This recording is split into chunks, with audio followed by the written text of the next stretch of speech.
Hola a todos, Hola, bienvenidos a la primera clase sincrónica de la tercera semana del módulo 3 del Diplomado en Derecho del Trabajo y Litigación de la Universidad de los Lagos.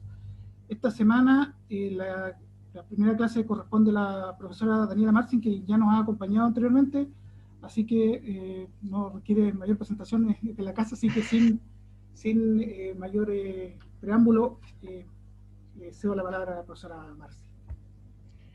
muchas gracias. Buenas tardes. Increíble, ya nos estamos encontrando al final del año. Eh, no, es un gran mérito, yo pienso, estar acá y que hayan seguido con estas clases y dedicándole tiempo. Y además, qué interesante los distintos temas que se han visto. Nosotros nos encontramos con la clase de género, ahora entramos a un mundo completamente distinto. Sé que han tenido clases con Rodrigo Palomo y con Sergio Gamonal. Entiendo que han tenido entonces ya una visión más general de lo que es la libertad sindical en comparación con otros países, eh, con normas internacionales, me parece que eso ya lo vieron. Entonces, tomando un poco esa base, lo que yo quiero proponerles es ya entrar en algunas cuestiones más o menos concretas de nuestro sistema, pero también siempre, buscando hacer esa como comparación con lo que son algunos sistemas extranjeros. Esto porque es inevitable para entender el derecho sindical hacer un contrapunto con el sistema chileno, porque normalmente, y esto les debe haber pasado mucho ya, por lo menos con Sergio, que uno tiene que decir, bueno, a diferencia de lo que ocurre en Chile, en otros, el derecho sindical es esto. Espero que eso sea una cuestión que ustedes eh, vean hoy, o sea, que yo se los pueda transmitir. Y como es una perspectiva de judicialización, me parece que tiene también algún interés en términos de ejercicio de la profesión. Ustedes saben, se pueden dar el audio, es mucho mejor cuando intervienen, y también como para poder aterrizar en lo que vamos a discutir hoy día. Me imagino que ya les habrán mencionado entonces la idea de la autonomía y la heteronomía de los sistemas, ¿no? De los sistemas de relaciones laborales. La autonomía implica, la autonomía además es un principio fundamental de la libertad sindical. En alguna medida en Chile está reconocido incluso solo por la autonomía de los grupos intermedios, pero lo que ocurre es que después lo que se consagró en la Constitución tiene una visión tan adversa a lo sindical que nunca se ha terminado de producir esta construcción entre el derecho internacional y la norma constitucional de que el principio rector es la autonomía. La autonomía implica que la organización se pueda dar su propia norma y que no sea intervenida ni por injerencias del empleador, ni por injerencia estatal. Ahora, sabemos que el Estado, a través de muchas, y lo vimos en la primera sesión con la protección constitucional, el Estado construye distintas maneras de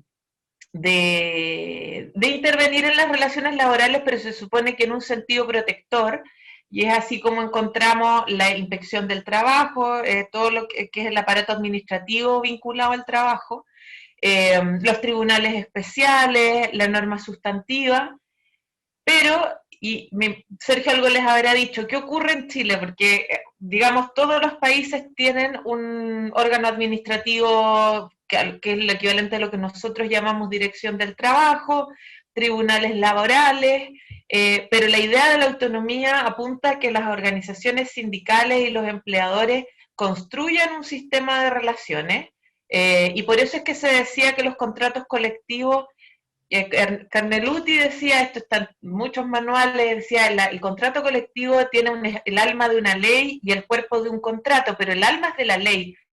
¿Por qué se dice eso y que tiene muchísimo que ver con la idea de autonomía? Autonomía en las relaciones sindicales. ¿Alguien que quiere intervenir un poco para ver que está segura de por dónde han andado?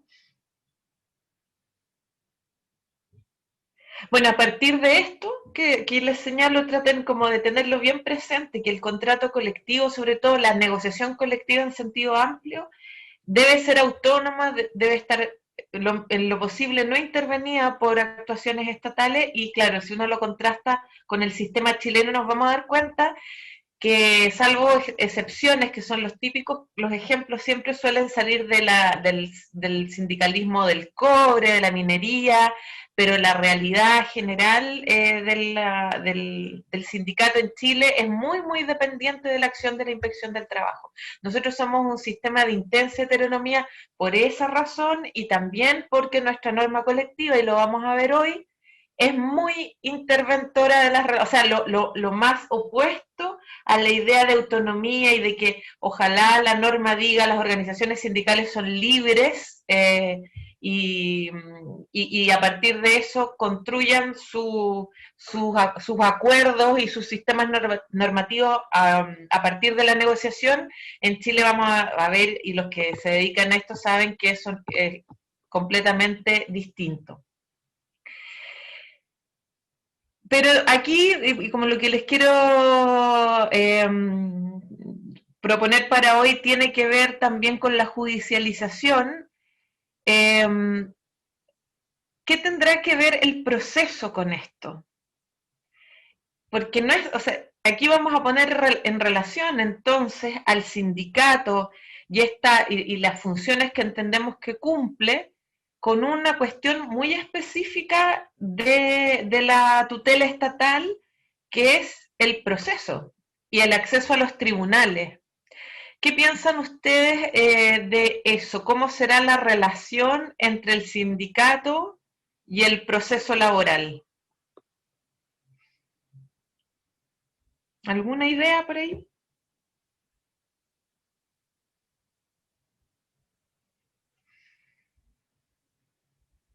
Bien, voy a seguir yo, pero ojalá que después vayan interviniendo más.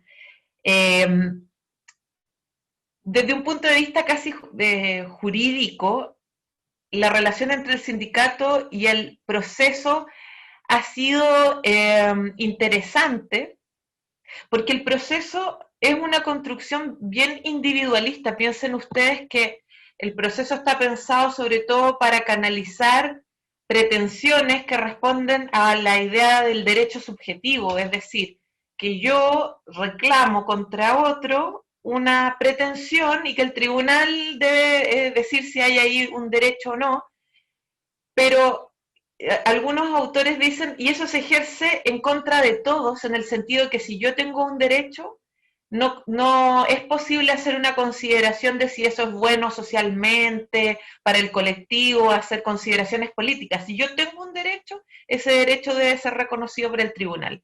Desde ese punto de vista, el proceso tiene una matriz muy individualista. Por supuesto que en el siglo XX esto fue modificado y por eso reconocen que la entrada del sindicato al proceso contribuyó a matizar esta idea individualista porque significa entonces que se empezaron a reclamar eh, pretensiones que respondían a un sujeto un poco distinto, porque el sindicato no es la suma de individuos, es un sujeto colectivo que se constituye de manera aparte y que reclama derechos que muchas veces están en el límite, porque distinguir un conflicto jurídico de un conflicto de intereses, como postula la doctrina, no es tan fácil en la realidad. Por supuesto que si voy a reclamar el cumplimiento del contrato colectivo, probablemente estoy muy enmarcada en una pretensión jurídica, pero vamos a ver, particularmente en el caso chileno, que muchas cuestiones que deberían formar parte de la negociación terminan entrando en el proceso y con muchas dificultades también.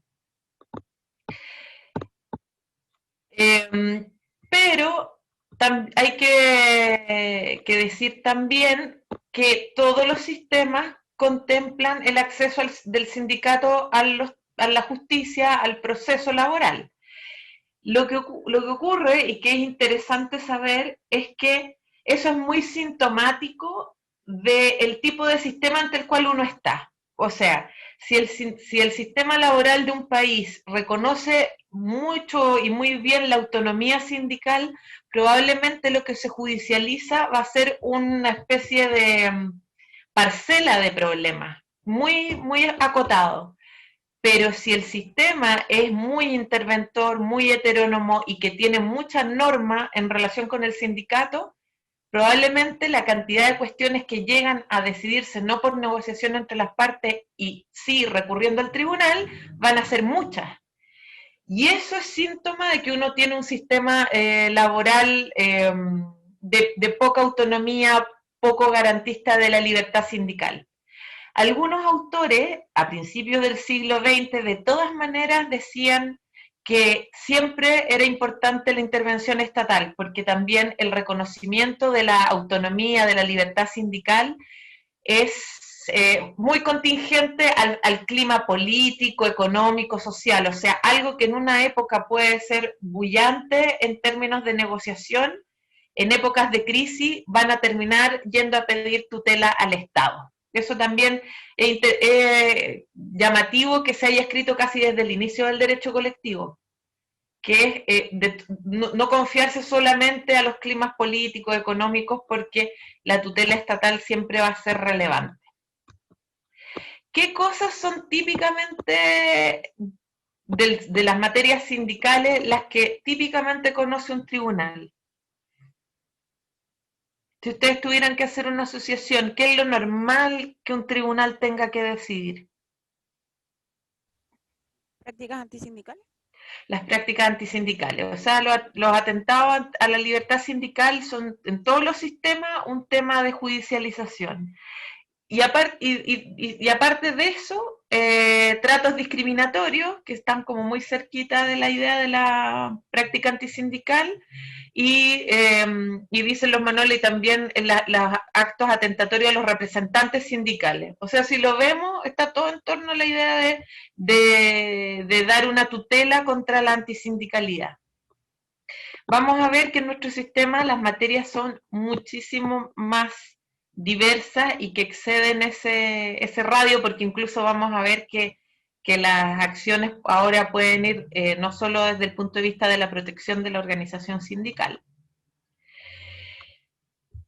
Algo que puede que hayan mencionado, nuestro sistema, sin duda, que a partir del plan laboral es muy interventor de la libertad sindical, la reglamentación de la negociación colectiva es exhaustiva, de la huelga, me imagino que Sergio se los comentó, pero les mencionaron o se hizo una reflexión con respecto a si esto es una creación del plan laboral o quizás esto venía de antes en nuestro, que es parte como de nuestra tradición en materia sindical en Chile.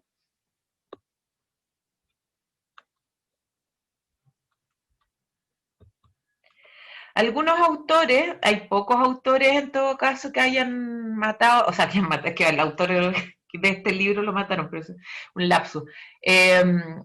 Hay pocos autores que hayan tratado estos temas en Chile, pero hay uno que se dedicó que hizo una monografía sobre el derecho de huelga el año 64, retrataba nuestro sistema como un sistema muy procedimentalista, que asfixiaba el ejercicio de los derechos, porque siempre nuestro sistema ha tenido reglas para plantear los conflictos colectivos. En esa época se llamaban conflictos colectivos, que ya era un término más amplio que negociación colectiva.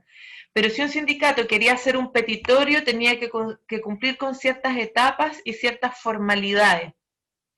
A partir de lo cual, o sea, algunos sostienen que nosotros nunca hemos vivido un sistema de autonomía sindical y que tenemos una tendencia a la heteronomía. Ya pegándonos un salto con respecto al sistema como es ahora, y también, y ahora tras la reforma del 2016, ¿cómo quedó el sistema en materia de negociación colectiva? ¿Qué negociaciones colectivas podríamos distinguir?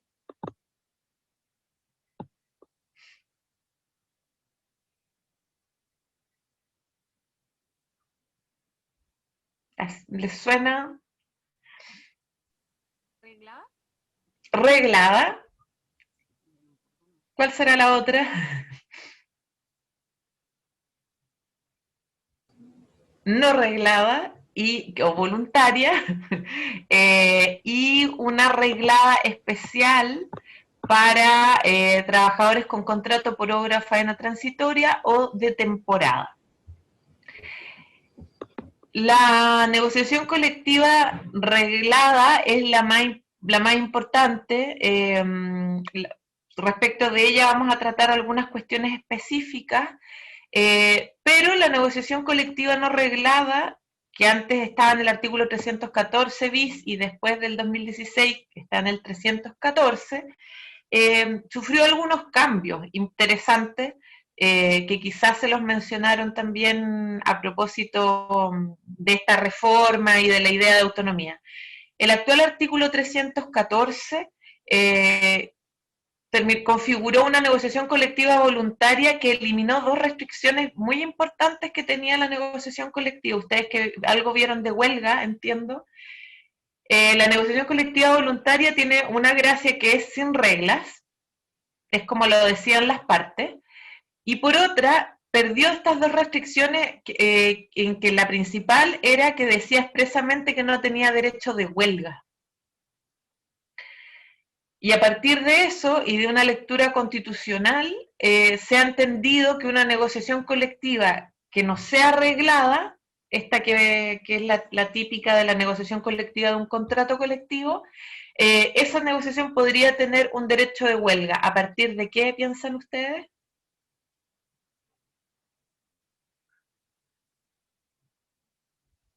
De la idea de huelga como derecho fundamental, porque como antes el 314 bis decía expresamente que la negociación colectiva no reglada no tenía derecho de huelga, al eliminarse esto, y sabemos que en nuestro sistema privado algo tiene que estar prohibido para que limite la autonomía,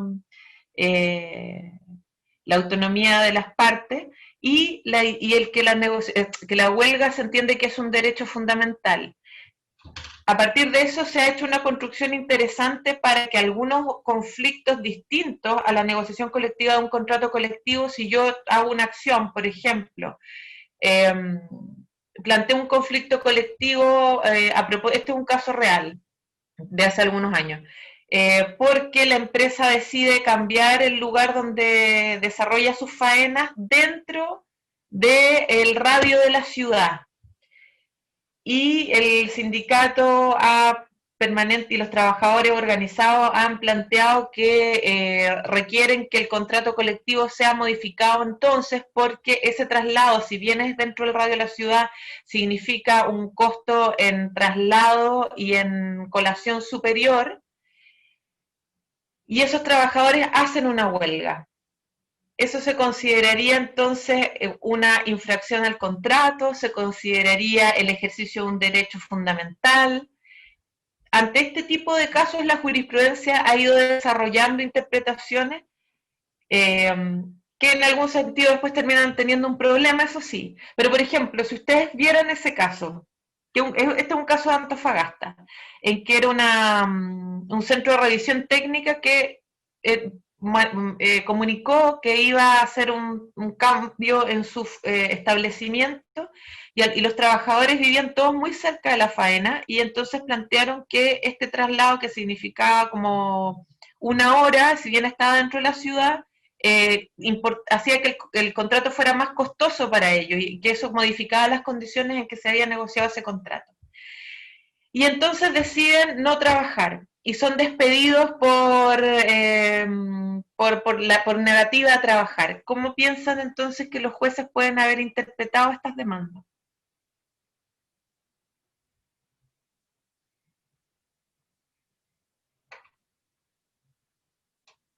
Desde el punto de vista del tribunal y de la interpretación judicial, produjo algunas cuestiones interesantes, pero que en la práctica tampoco son no modifican tanto las cosas, porque en definitiva la ley sigue siendo la que es.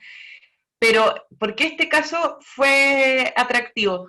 porque primero, por supuesto, que la empresa dijo que estaba dentro del artículo 12, que es el ius variandi. No sé si recuerdan esa norma que permite que el empleador dentro del radio de la ciudad cambie el lugar, siempre que no cause menoscabo, pero la empresa también dijo, bueno, pero si hubiera una discusión sobre el menoscabo, el artículo 12 dice que se puede recurrir a la inspección del trabajo para reclamar esto.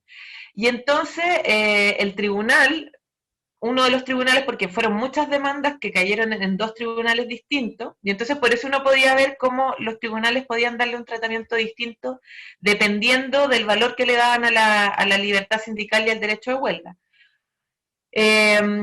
Víctor Rifo, que fue uno de los que falló estos casos, hizo toda una interpretación diciendo que esto, bueno, que primero lo de la inspección del trabajo es una norma que dice que puede, pero que no es una obligación recurrir a la inspección del trabajo y que entonces el tribunal es libre de conocer esta materia, pero él dijo, acá se produjo un conflicto colectivo a propósito de cambios en las condiciones de trabajo, el empleador nunca quiso negociar nada y los trabajadores finalmente lo que hacen es ejercer el derecho a huelga. Esto mal puede ser calificado como un despido justificado si es que la justificación es el ejercicio de un derecho de huelga. Esa fue una interpretación. Otra jueza de Antofagasta dijo algo más simple, dijo que esto no podía ser considerado sin entrar en el tema del derecho de huelga como derecho fundamental, como lo hizo un magistrado, y ella dijo, no puede ser considerado un abandono injustificado del trabajo, porque acá en realidad había una justificación que era el cambio en las condiciones de trabajo. El asunto es que los efectos jurídicos de una interpretación que quizás se construye de manera más profundizada y otra que no son los mismos, porque en definitiva nuestro sistema no considera que eso signifique que los trabajadores puedan volver a sus puestos de trabajo. Y ahí hay una parte del sistema que es completamente deficitario, porque si en resumidas cuentas los trabajadores se van con indemnización en ambos casos, pero así encontramos en los últimos años muchas sentencias que han ido dándole valor a la huelga como un derecho fundamental y que podrían eventualmente considerar que si eso es así, se tratan de actos nulos y podrían declarar el reintegro de los trabajadores. Yo no conozco sentencias que hayan hecho eso, pero sí hay una forma estratégica de plantear estos casos en la medida que uno lo puede hacer cuadrar con la idea del derecho a la no discriminación, que puede ser una no discriminación por razón de sindicalización, porque ese es el único caso en que hay norma expresa que autoriza a que quien gana el juicio solicite la reincorporación por la normativa de tutela de derechos fundamentales. Bien, eso como una primera cuestión. La negociación colectiva reglada doctrinalmente ha ganado mucho en razón de que se considera que entonces se trata de negociaciones voluntarias que tendrían derecho de huelga no reglado. La negociación colectiva reglada se encuentra en el libro cuarto, a partir del artículo 303. Ustedes se recordarán que antes en el código había una definición de negociación colectiva, eso desapareció, que decía es un procedimiento en virtud del cual las organizaciones sindicales o grupos negociadores y sus empleadores negocian condiciones comunes de trabajo y remuneraciones. Eso desaparece. Quizás Sergio les comentó, significa un cambio importante que se haya eliminado de la normativa la definición de negociación colectiva. No, porque se mantuvo la regulación, entonces sigue siendo un procedimiento y la crítica que se hace a eso es la idea de que una negociación colectiva esté restringida a la idea de un procedimiento para negociar un instrumento específico que es el contrato colectivo. Por otra parte, aquí se produjo con la reforma un tema que todavía da problemas porque ha sufrido cambios interpretativos, que es quién es el titular de la negociación colectiva. ¿Vieron ese punto? ¿Quién es el titular de la negociación colectiva en Chile?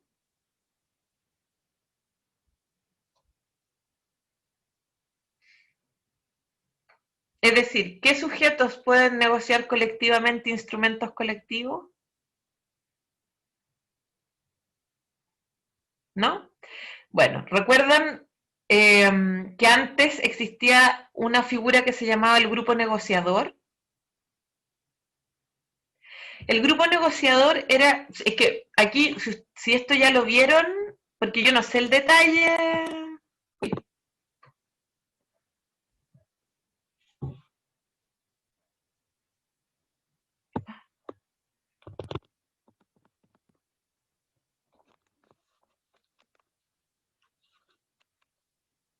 va, se me fue a negro la pantalla. No sé el detalle de las cosas que ustedes vieron en específico, pero este problema de la titularidad sindical es uno de los más importantes porque a ver, antes del 2016 existía el grupo negociador que era conocida como una práctica antisindical legal, en el sentido de que el plan laboral creó una figura que era el grupo negociador, que permitía que un grupo espontáneo que se formaba para el solo efecto de negociar un instrumento y que después desaparecía, pudiera ejercer los mismos derechos de negociación colectiva que un sindicato. ¿Por qué esa figura se considera en sí misma una práctica antisindical? Es decir, que deliberadamente el plan laboral incorpora esta figura. Porque resta poder al sindicato. Resta poder al Claro, sindicato. porque en el fondo envía una señal a los trabajadores que, miren, porque además los grupos negociadores tienden a producir el siguiente efecto, que es que los traten mejor que al sindicato. Entonces la señal que se envía es, mejor negocia con el grupo, después el empleador queda sin un sindicato que defienda el contrato o que mantenga otros conflictos, se queda sin contraparte, y entonces el trabajador dice, más vale que yo negocie con el grupo que con la organización sindical. Ese era uno de los elementos más sentido de los reclamos de los movimientos sindicales en Chile, una de las cosas que más se buscaba que se eliminaran. El proyecto original de la ley 20.940 modifica lo que existía en esta materia y adecuándolo a la normativa OIT. La OIT plantea que el grupo negociador puede existir siempre que no haya sindicato en la empresa. O sea, a falta de un sindicato constituido, sí los trabajadores y trabajadoras pueden crear organizaciones para negociar contratos. ¿Por qué la OIT lo permite? Por una cuestión que es relevante, que es no cerrar la libertad sindical a una determinada forma de sindicato que la ley determine, sino que siempre permitir que exista competencia sindical. La OIT no es tan amiga de los monopolios sindicales, es una lógica súper distinta y que tiene que ver más con sistemas en que tienden a constituirse sindicatos únicos con mucho poder y que entonces ahí empiezan a haber otro tipo de problemas. Cuando hay un puro sindicato, ese sindicato es como una especie de monopolio, en que incluso si uno no está con el sindicato, está está en una situación muy desmedrada, pero nuestro sistema, digamos, tiene problemas completamente distintos. Y entonces el proyecto del 2016 incorporaba esta idea, pero ustedes saben que la reforma del 2016 fue llevada al Tribunal Constitucional, ¿cierto? Y el Tribunal Constitucional tuvo que conocer una presentación que se hizo por parte de la derecha política en ese momento, que sostuvo ¿y por cuál sería la razón por la que el que se eliminara el grupo negociador en este sentido, o sea, que no pueda existir en paralelo el sindicato, podría entenderse contrario a la Constitución chilena? Tienen que acordarse los artículos 19, número 16 sobre todo. El argumento era que la Constitución chilena dice que la negociación colectiva es un derecho del trabajador en la empresa. Entonces, como dice, es un derecho del trabajador, dice, si yo obligo a estar en un sindicato, en el fondo yo estoy negando que el derecho es del trabajador. Porque estoy diciendo más bien que es un derecho del sindicato. ¿A partir de qué? De que la propuesta era que si había sindicato, el trabajador solo podía, para negociar colectivamente, adherir al sindicato o sindicatos existentes y no crear un grupo. ¿Bien? ¿Saben qué ocurrió con esa presentación o no? ¿Lo comentaron? ¿Ese requerimiento fue acogido o rechazado? No lo sé. Ya, ese requerimiento fue acogido, tenía 4 capítulos, había otras cosas que se reclamaron, pero esta sentencia, que muchos dicen hay que olvidarla, una de las más largas del Tribunal Constitucional, tiene más de 400 páginas, dicen no la lean porque esto debería quedar en el olvido como un elemento jurídico. Pero lo que ocurrió es que el Tribunal Constitucional asumió esa tesis y dijo efectivamente es inconstitucional. Pero hubo un voto de prevención del entonces ministro Carlos Carmona con otro magistrado del Tribunal Constitucional, pero esta fue una redacción de Carlos Carmona, en que él explica no solo por qué no era inconstitucional, porque él desarrolla muy bien la idea de que si bien la titularidad del derecho a la negociación colectiva es del trabajador, por un lado es lógico que el trabajador debe tener una forma colectiva de ejercicio, porque lo que no es posible sostener es que un trabajador individualmente pueda negociar colectivamente. ¿Se entiende la contradicción? Porque si yo sola no puedo, por más que soy titular del derecho si es que soy trabajadora, pero yo sola no puedo entablar una negociación colectiva. No es individual en ese sentido. Entonces el sistema tiene que regular una forma colectiva que ejerce ese derecho, y perfectamente un sistema puede decir, y esa forma colectiva va a ser el sindicato. Y además, y sobre todo en nuestro sistema, que pueden constituirse todos los sindicatos de acuerdo a que se consigan los quórums y los requisitos que la ley establece. O sea, ni siquiera no tenemos ningún tipo de límite a cuántos sindicatos pueden existir en una misma empresa. De hecho, nuestra realidad es que haya muchos sindicatos en una misma empresa.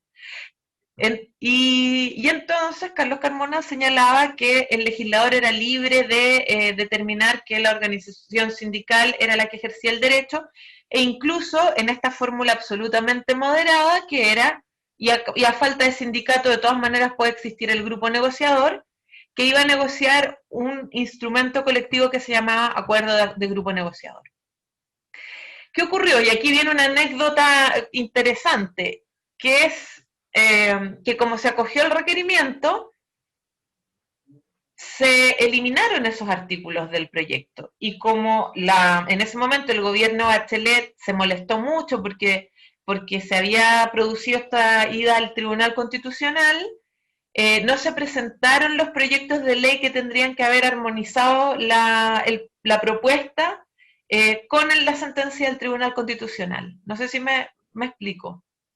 Eso no ocurrió lo que normalmente tiene que pasar, que es que haya un proyecto de ley que complete lo que el Tribunal Constitucional eliminó, porque el Tribunal Constitucional solo puede suprimir normas, pero no puede legislar encima, ¿bien?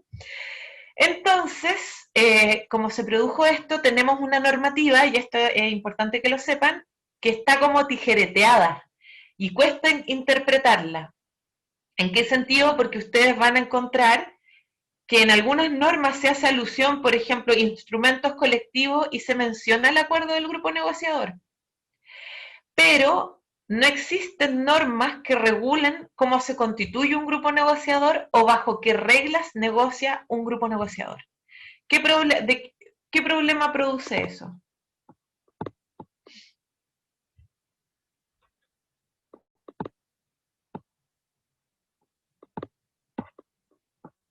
¿Qué piensan ustedes? ¿Cuál será el problema? Una vez entrada en vigencia la norma, ¿qué problemas habrá traído?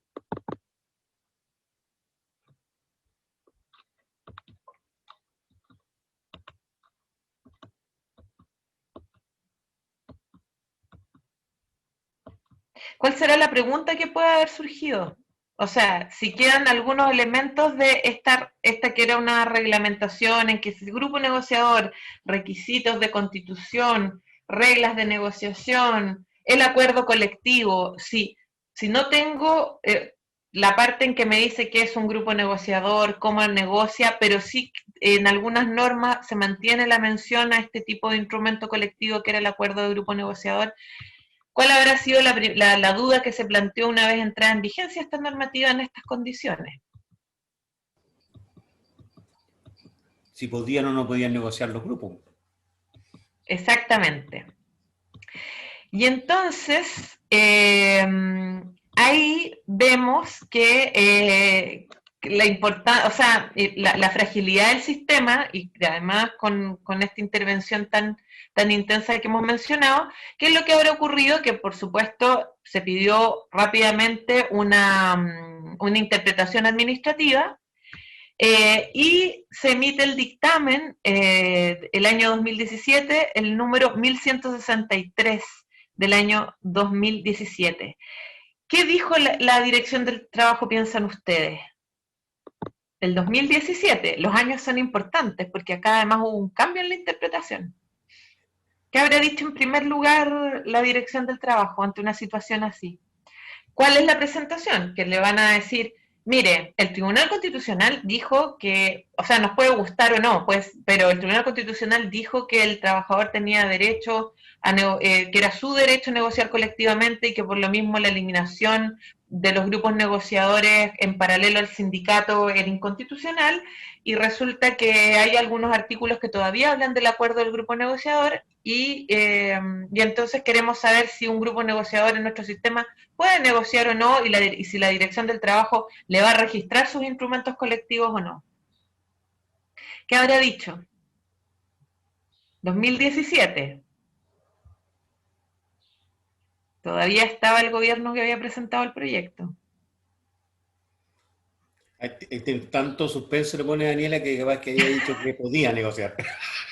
No podían negociar porque dijo la Dirección del Trabajo, excede a mis competencias, nosotros interpretamos normas, podemos armonizar normas, pero tiene que haber alguna base, y acá lo que hay es anomia, hay falta de ley. Nosotros no podemos inventarles a ustedes, por más que haya quedado por ahí el acuerdo negociador nombrado, esta Dirección del Trabajo no tiene competencias para colmar lo que debería ser una normativa que diga cómo se constituye el grupo negociador, por cuántos trabajadores, con qué formalidades, en qué plazos va a negociar, cuáles son los requisitos mínimos. Nosotros no podemos hacer todo eso, por lo tanto, no existe el grupo negociador en nuestro sistema. Esa interpretación se mantuvo un tiempo, y hacía el caso bien interesante porque en el fondo fue un chasco que ocurrió, en el sentido que, piensen ustedes que la derecha política fue, que era Chile Vamos, que uno, como cambian los nombres, pues uno no se acuerda, pero Chile Vamos pide al Tribunal Constitucional que le devuelvan al grupo negociador tal como el plan laboral más o menos había entregado. El Tribunal Constitucional les da la razón, más allá de estos votos de prevención, y solo por un efecto impensado, que es que el Tribunal Constitucional solo elimina artículos, pero que no puede legislar, y que el gobierno no quiso legislar, quedamos con una titularidad sindical absoluta. O sea, por ese periodo, el único que podía negociar era el sindicato, porque la Dirección del Trabajo no registraba instrumentos que no fueran de sindicato. Quedamos incluso con mucho más de lo que quería el mismo gobierno. O sea, fueron a pedir todo y volvieron con nada, con menos de lo que tenían antes de hacer la presentación. Pero, porque yo les decía aquí los años son importantes, este dictamen fue modificado más o menos rápidamente, cuando entra el siguiente gobierno, el 2018, y fue una cuestión más o menos polémica porque este dictamen que modifica la doctrina del dictamen que les acabo de citar, fue firmado por el mismo director del trabajo, y los dictámenes siempre están firmados por el jefe de la unidad de dictámenes, de la unidad jurídica. Y acá, como nadie quiso hacerse cargo de que se modificara la interpretación existente, y por eso este dictamen se conoce por el que era el director del trabajo de esa época, pero se me olvidó cuál era. Y él dice, no, tenemos la decisión del Tribunal Constitucional y la norma todavía reconoce el acuerdo negociador, está en la ley, así que nosotros ahora vamos a registrar estos instrumentos. Y en este momento lo que ocurre es que la Inspección del Trabajo registra, pero ¿qué ocurrirá después? Se lleva a tribunales y los tribunales han tendido a declarar que el grupo negociador no existe. Y aquí vemos un primer gran ejemplo de judicialización de conflictos dadas las características de nuestra normativa. Imagínense, de entrada, no tenemos bien claro quiénes pueden negociar contratos colectivos. ¿Bien?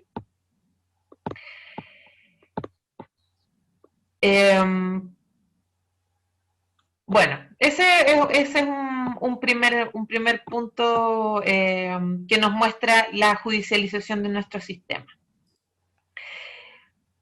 Otro aspecto, ustedes saben que la negociación colectiva se inicia con la presentación de un proyecto por parte de la organización sindical, que después tiene una contestación por parte del empleador, la respuesta, que se tiene que entregar dentro de plazo. Eso también se modificó. Antes la sanción era muy severa a que al empleador se le fuera el plazo de contestación, porque si no contestaba el día 15, si no recuerdo mal, se entendía que aceptaba la propuesta de la organización, y eso era todo un problema, porque normalmente a un empleador se le va a pasar el plazo porque o se contó mal o lo asesoraron mal, y los sindicatos suelen presentar la propuesta mucho más allá incluso de lo que quieren, porque eso es parte de la negociación. Entonces parecía una norma muy rígida la que hacía que se entendiera aceptada la propuesta tal como venía.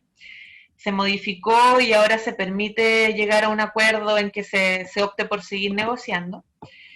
Pero lo interesante es que en nuestro sistema, hecha la propuesta del contrato colectivo y da la respuesta del empleador, viene una fase en la que se puede ir a la inspección del trabajo. ¿Recuerdan cómo se llamaba o ubican más o menos a qué etapa nos estamos refiriendo?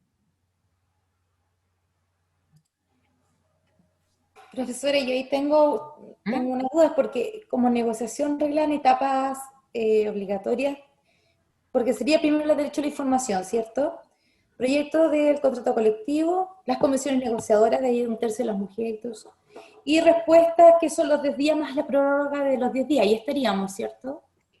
Antes de la impugnación. Ahora estamos en ese preciso momento. Ah, ya. Se contestó el empleador.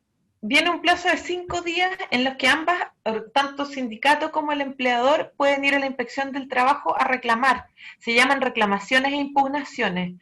Antes se le conocía como objeciones de legalidad. Bueno, ¿qué ocurre con esto?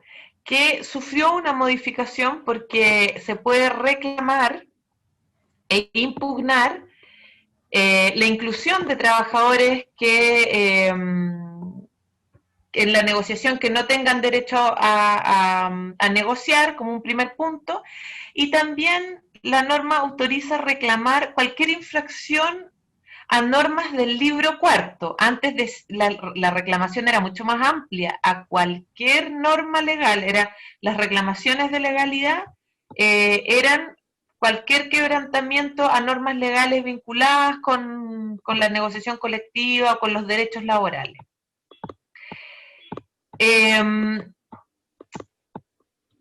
¿Por qué esto significará una merma? Bueno, porque evidentemente es mucho menos que a uno lo dejen reclamar solo por vulneraciones al libro cuarto que a toda la legalidad. De hecho, por ejemplo, antes yo podía judicializar si es que la respuesta del empleador tenía cláusulas que, por ejemplo, excedieran los límites legales de jornada, que quebrantaran la regulación de las remuneraciones, supongamos. Todo eso, ahora la Inspección del Trabajo dice que no puede conocer de eso porque no están en el libro cuarto. Entonces ahí se restringió lo que era esta fase tutelar de la inspección del trabajo de la legalidad. Pero se incrementó con otras figuras. Por ejemplo, que es lo que vamos a analizar ahora, un caso que ha dado muchos problemas con respecto a estas reclamaciones e impugnaciones es el llamado piso de negociación. ¿Han escuchado hablar del piso de negociación?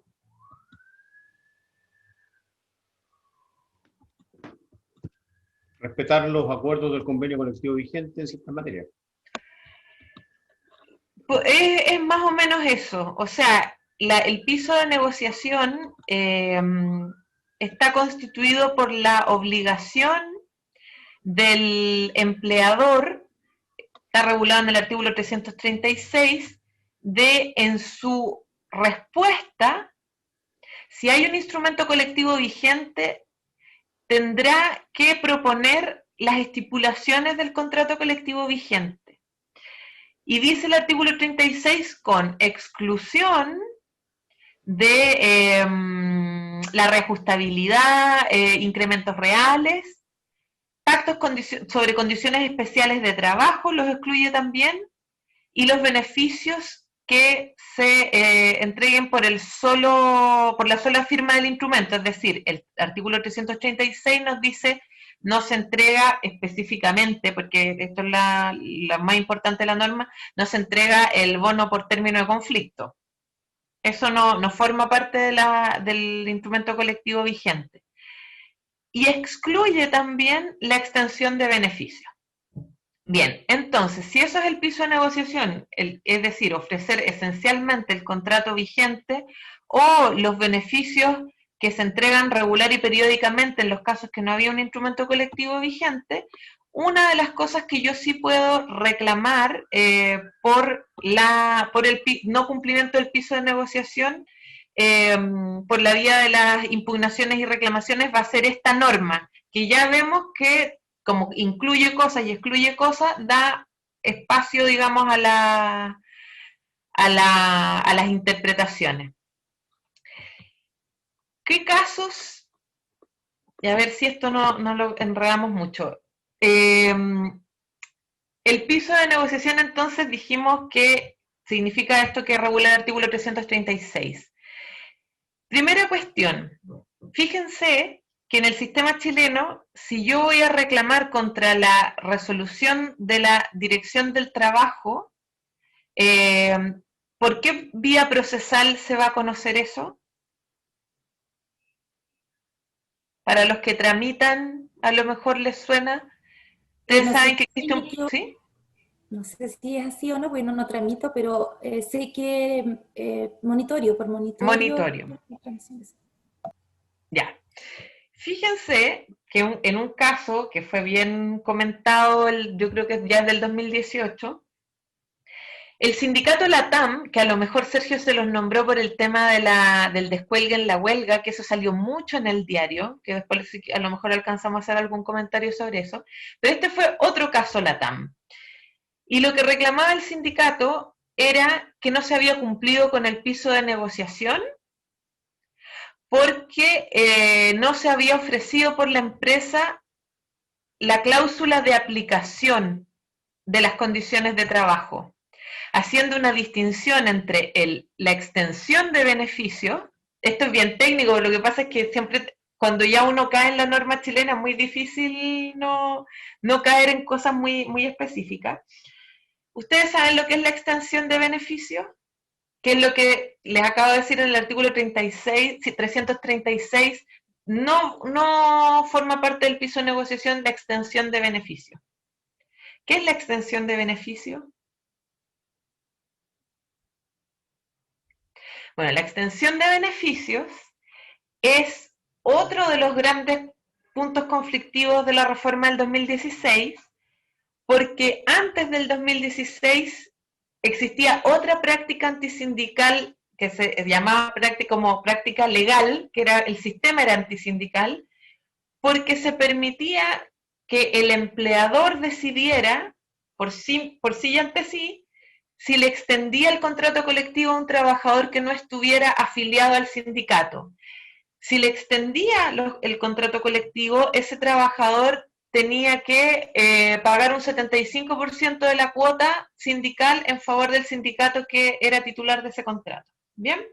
¿Por qué se consideraba antisindical? Porque nuevamente era un incentivo que creaba la ley para decirle al trabajador: no te afilies a la organización sindical porque yo te extiendo el contrato, tú no te esfuerzas, no pasas por negociar, que es el momento más crispado de la relación, de las relaciones laborales, no te tienes que ir a huelga. Este contratito que ya está listo, yo te lo extiendo y tú lo único que haces es pagar un 75% de la cuota. Entonces eso se usaba mucho para desincentivar la participación en el sindicato. ¿Qué ocurrió? Que la reforma del 2016 reguló la extensión de beneficios, estableciéndolo primero como un contenido obligatorio del contrato. El contrato tiene que decir expresamente si va a extender beneficios o no. El sindicato puede decir que no, pero el contrato lo tiene que mencionar. Y si el sindicato dice que sí quiere extender beneficios, se tienen que regular criterios objetivos para la extensión de beneficios, que sean objetivos, no discriminatorios. Entonces, eso se transforma en una cláusula para que el empleador, de acuerdo a ciertos criterios, pueda extender, e incluso la norma cambió también con una solución que es peor para el sindicato, porque si antes recibía fijo el 75% de la cuota, ahora eso quedó entregado a la negociación, incluso yo puedo recibir un 10% de la cuota, o sea, depende de lo que se haya acordado. Así que una cuestión que se modificó, pero no para cambiar muy sustancialmente lo que existía, está dentro de este piso de negociación, y lo que el sindicato reclamó primero ante la Inspección del Trabajo era que la TAM no estaba entregando el piso de negociación porque no incorporó esta cláusula de aplicabilidad a los trabajadores que fueran del sindicato, pero que se incorporaran después. No sé si me siguen con la distinción, porque la extensión de beneficios es la forma que yo tengo de extenderle el contrato a trabajadores que no son parte del sindicato. Esta cláusula de aplicabilidad es una negociación que había en ese contrato, una norma que provocaba una cosa, que es que si un trabajador que no formó parte de esa negociación después se incorpora al sindicato, se entienda que inmediatamente el sindicato lo cubre. El contrato lo cubre. ¿Me explico o no? Ya. Bueno, entonces, ¿y qué tiene interesante esto? Que, claro, en realidad los contratos colectivos en todas partes del mundo, occidental por lo menos, los contratos colectivos tienen un efecto propio que se llama el efecto de extensión automática. ¿Por qué? Y por eso retomemos un poco la idea que yo les había dicho que los contratos colectivos se entienden que son como un monstruo que tiene cuerpo de contrato pero que tiene alma de ley, porque el contrato colectivo está pensado para regular hacia el futuro las relaciones laborales entre esa organización sindical y ese empleador. O sea, ese contrato es el paraguas de las relaciones laborales entre el sindicato, y si el sindicato consigue un nuevo afiliado, su contrato es como la ley que regula esas relaciones laborales. ¿Me explico o no? Bueno, pero eso existe, eso es un efecto propio, eso es lo que hace que el contrato colectivo sea un contrato muy distinto a un contrato civil, para empezar. Pero en nuestro sistema se ve de una manera completamente distinta, y entonces se dice que se negocian los que negociaron en el momento y no los futuros afiliados al sindicato. ¿Cuál fue entonces el planteamiento jurídico que se llevó ante la inspección? Que la TAM no ofrecía la cláusula de aplicabilidad que provocaba este efecto de extensión automática a los nuevos afiliados, y que eso no estaba cubierto por la extensión de beneficios que el 36 dice que no forma parte del piso de negociación. La Dirección del Trabajo le dio la razón al sindicato, No, perdón, la Dirección del Trabajo dijo que no, que eso estaba bien excluido. Se llevó a tribunales. Fíjense que en la primera presentación se presentó como monitorio. ¿El monitorio de qué se trata? ¿Cuál es la técnica monitorio? Incluso si alguno de ustedes tramita en penal, sabe qué es el monitorio. Porque la monitoria es una técnica, no es un juicio breve ni sumario, es una técnica que se inserta antes, incluso en algunos sistemas no se hace ni en los tribunales, se hacen en oficinas de la administración pública. Pero ¿qué es monitorio? ¿Cuál es la característica que lo hace tan llamativa y que los procesalistas se vuelven locos con el monitorio? La facultad del tribunal de poder acceder provisionalmente a lo solicitado en la demanda sin escuchar a la contraparte. Exacto. Poder pronunciarme sin haber escuchado a la contraparte. Acogiendo o rechazando. Ese es el monitorio. Nuestro sistema incorpora una tercera opción, que es que el juez considere que por distintas razones, sobre todo por la complejidad de la materia y otros criterios que no sirven mucho, diga voy a abrir audiencia. En un principio, los tribunales laborales chilenos abrían siempre audiencia. Eso es como, ahora ya cambió porque se entendió que la técnica monitoria es acoger o rechazar con la sola presentación. Y que está completamente resguardado el derecho a la defensa, porque yo puedo abrir audiencia sin fundamento. Es mi derecho a abrir audiencia para la contraparte. Bueno, pero imagínense lo que es que el tribunal le llega a esta presentación. Y el tribunal dijo, por la cuantía de la multa aplicada, esto se tiene que conocer en monitorio. Así que le dio tramitación y el juez laboral lo que hizo fue rechazar de plano. Dijo que no podía conocer de esto. Fíjense la razón, no una razón de fondo, no se hizo cargo de la controversia, dijo que no podía conocer de esto porque la negociación colectiva había terminado. Y esta es otra característica de la judicialización de las relaciones sindicales, que hay muchos juicios que no suspenden la negociación colectiva y que se resuelven mucho después que la negociación colectiva terminó y que entonces ya son juicios que no tienen ningún sentido. Y hay otros que cuando suspenden provocan un efecto muy perturbador, que es que puedo tener un juicio paralizado mientras el tribunal resuelve, con los tiempos de un tribunal, una negociación colectiva que está pensada para resolverse en 3 meses, como mucho. 3 meses, sí, entre que parte y termina no deberían ser más de 3 meses. ¿Se fijan? O sea, eso demuestra también cómo las relaciones conflictivas entre llevar los problemas sindicales al tribunal. Dijo, no, esta negociación ya terminó, así que el tribunal no es competente para conocer de esto porque no tiene causa, no hay interés jurídico.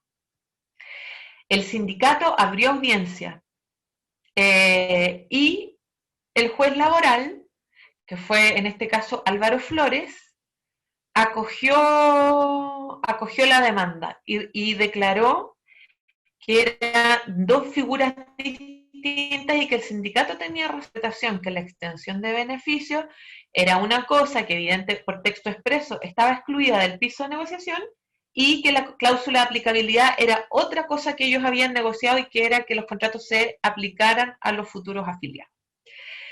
La Corte de Apelaciones anuló esta sentencia y acogió la interpretación que había tenido la empresa, acogió la interpretación del primer juez, que era que si la negociación colectiva había terminado, no tenía competencias para conocer.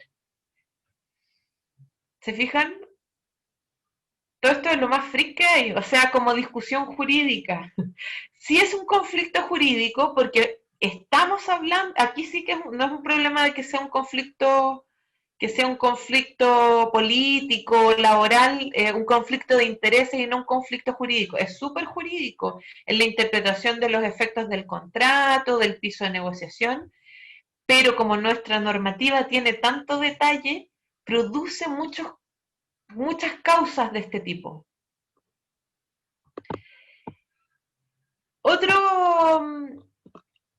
El caso Latam el caso Latam más famoso lo comentaron acá, ¿o no?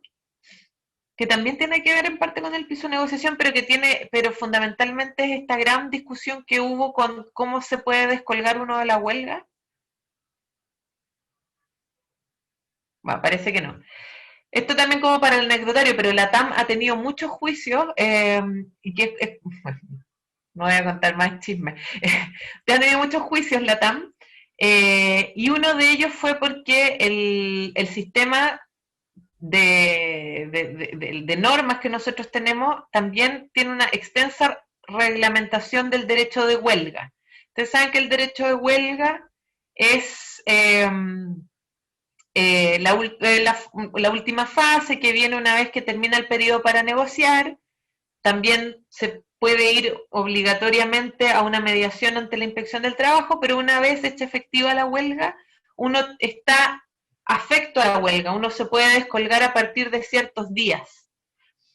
Actualmente el descuelgue tiene un plazo de 6 días en la pequeña empresa, 16 días en la gran empresa, pero lo interesante de este caso es que se descubrió con la práctica que teníamos regulado cómo se descuelga individualmente un trabajador, y que se descuelga y se descuelga cumplido un plazo al tenor de la última oferta del empleador, la última oferta registrada en la Inspección del Trabajo, pero que nuestra normativa no tenía ninguna norma que explicara qué pasa con un sindicato que no aceptó ninguna oferta del empleador y que transcurren los plazos y que transcurrido todos los plazos, quiere deponer su huelga.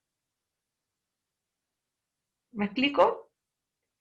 No hay una norma que diga si ese sindicato, habiendo excedido ciertos plazos, quiere deponer la huelga colectivamente, al tenor de que se entiende que va a deponer la huelga. Y ahí también hubo una serie de discrepancias porque esto producía un problema, que es que se discutía si la última oferta del empleador era el contrato con el que los trabajadores al deponer la huelga seguían accediendo a esa última oferta, o si simplemente esa negociación colectiva había fracasado y no había contrato colectivo. Pero era una situación muy extraña, porque imagínense lo que es que la norma regula todo y no reguló una cuestión bien central, que es cómo un sindicato colectivamente puede deponer la huelga. Sí te dice cómo se puede la gente descolgar de la huelga, pero no cómo el sindicato puede dejar sin efecto una huelga. Y eso también produjo interpretaciones en la Dirección del Trabajo, y interpretaciones discordantes de los tribunales, porque el Tribunal Laboral concordó con la tesis de la empresa, que era que los trabajadores no tenían instrumento colectivo a partir del cual deponer la huelga, y solo en la Corte de Apelaciones dijo, se entiende por interpretación y digamos por una interpretación favorable a la acción sindical, que el sindicato sí puede colectivamente dejar una huelga y reincorporarse de acuerdo a la última oferta del empleador registrada en la Inspección del Trabajo. Eso también forma parte, un poco para redondearles, porque quería poner énfasis en estos casos que, como les digo, dan mucho lugar a la litigación, del malentendido que tenemos con respecto a la libertad sindical. ¿En qué sentido? Primero, por ejemplo, en el caso que yo les planteaba de la discusión sobre la cláusula de aplicabilidad, porque lo que es insólito es que un sistema no contemple el efecto de extensión automática como un efecto propio del contrato colectivo. Por eso es que algunos autores como Camaño y Ugarte escribían hace varios años atrás que nosotros no tenemos contratos colectivos, tenemos contratos civiles con una característica que los contratos civiles pueden tener muy tranquilamente, que es la pluralidad de personas en la posición de partes, pero no es distinto a un contrato civil. Y por otro, fíjense que la huelga, y quizás Sergio algo les comentó, toda esta reglamentación de en qué plazos yo negocio, cómo se ejerce la huelga, cómo se termina la huelga, no es común en los sistemas, porque incluso los sistemas extranjeros permiten que una negociación colectiva fracase. no es obligatorio que una negociación colectiva dé lugar a un instrumento colectivo. No sé si les llama la atención, pero el sistema apuesta a que el solo hecho de negociar y tener un derecho de huelga fuerte va a provocar que las partes van a llegar en el momento que estimen a algún acuerdo. Pero si eso no ocurre, la ley no se mete. Puede ser que una negociación colectiva fracase. La única, digamos, coerción que existe para que el empleador negocie es que los sistemas contemplan un derecho de huelga lo suficientemente fuerte como para que el empleador también tenga interés en llegar a un resultado con la negociación.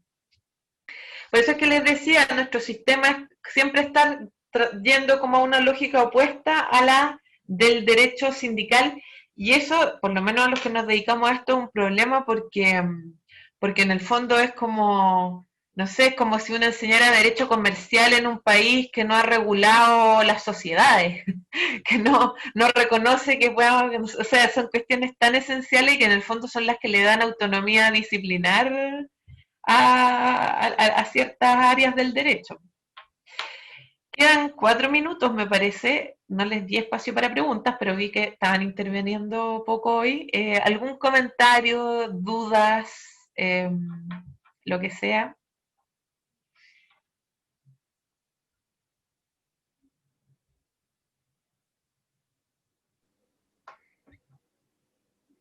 ¿Nada? Bueno, ¿yo puedo comentar algo? Sí, claro.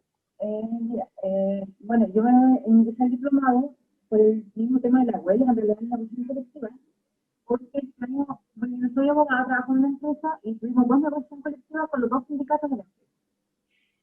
¿Ya? Una fue no fácil, fue normal, se cerró, pero con el otro sindicato prácticamente casi llegamos a la huelga. ¿Ya? Y fue bastante extraño porque fueron las mismas fechas, entonces teníamos como reunión un día con uno, al otro día con otro, y con el que casi iba a la huelga, íbamos como súper avanzados hasta la última reunión que ellos dicen, queremos todo o nada. Y bueno, nosotros nos estamos en posición de dar de lo que ellos querían, por lo tanto nosotros decimos, bueno, entonces, esta es la huelga, votaron la huelga, y cuando faltaba como ya la última hora, ellos pidieron la mediación obligatoria. Para concluir, ellos firmaron lo mismo que nosotros le habíamos ofrecido todo el mes, y lo habían rechazado, en la mediación lo aceptaron todos. Y no fue una huelga, pero fue súper complicado, muy complicado. Y bueno, nosotros tenemos 2 sindicatos, son chicos en realidad, uno con 28 personas y uno con 85, y tenemos 300 trabajadores no sindicalizados.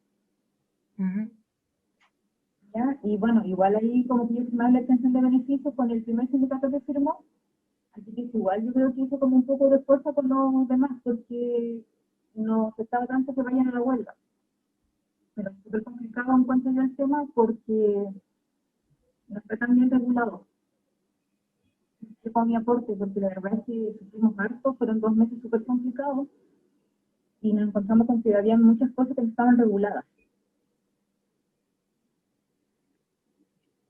Sí, es que además lo que tú cuentas es como la realidad de la negociación colectiva en Chile, que en general se termina negociando en la inspección del trabajo. Por eso que yo les decía, nosotros estamos acostumbrados a más que negociar libremente y de acuerdo al calendario que uno se fije, una vez que la huelga ya está votada bajo esa amenaza, y en la mesa de la inspección del trabajo. Eso es una cosa sumamente atípica.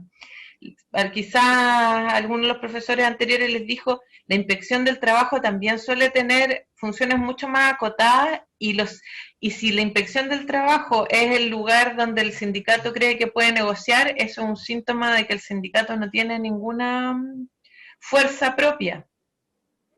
Sino que espera a estar en esa mesa para poder...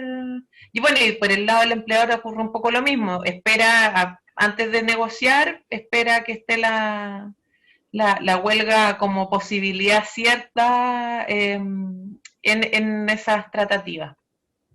Pero lo que pasa es que, al menos en un sindicato, estaban súper claros con lo que querían. Entonces ellos vinieron, dijeron lo que querían y que con eso firmaban. Pero el otro nos dio vueltas, y como un mes sentados en reuniones, y la última reunión, duró 5 minutos, dicen nosotros queremos todo o nada. Igual nos colocaron, y nosotros dijimos, bueno, iremos a huelga, ¿no? Pues igual que fue la intención, trató de como amenazarnos para que nosotros diéramos algo más. Y cuando ya no resultó eso, fuimos a mediación, y de hecho firmamos el contrato en la última reunión de la mediación, no sé, así como la última hora. Ellos dijeron que sí, que aceptaban todo. Entonces fue bastante extraño. Claro, pero yo me imagino entonces lo que ellos estaban haciendo era apostar a que en la inspección y con la huelga a la vuelta de la esquina podían cambiar el escenario de negociación. Eso es bastante común. Y desde el punto de vista, digamos, de las relaciones colectivas es una anomalía porque la intervención de la inspección del trabajo debería ser mínima y no central como ocurre en estos casos en esas negociaciones. Bien, estamos en la hora. Nos vemos el jueves entonces y ahí vamos a analizar algunos otros casos ocurridos a partir del 2016 y vamos a también hablar de otra figura que es bien interesante para mí, o sea, que es el de los servicios mínimos. La de los servicios mínimos en la huelga, porque es una institución, esta sí que existe en muchos países, pero no es una particularidad chilena, es una particularidad chilena como está regulada, pero no la existencia, digamos. Bien, que estén bien y nos vemos en un par de días. Gracias, profesora. Que esté bien esta tarde. Chao, chao. Chao, colega, que esté muy bien. Chao. Chao, gracias.